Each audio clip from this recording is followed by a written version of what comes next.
জিশান,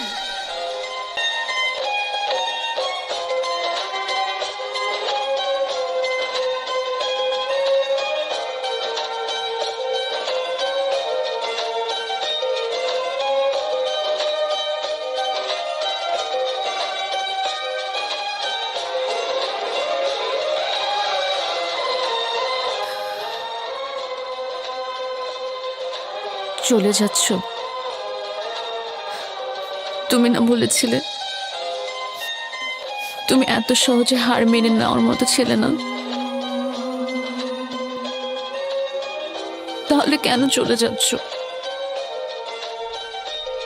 কখনো কখনো নিজের জন্য না, অন্য কারো ভালোর জন্য হার মেনে নিতে হয়।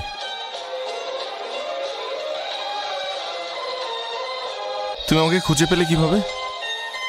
এটাই তো কথা ছিল না? আমাদের যখন একজন আরেকজনকে প্রয়োজন পড়বে, আমরা যে কোনো মূল্যেই হোক একজন আরেকজনকে খুঁজে বের করব।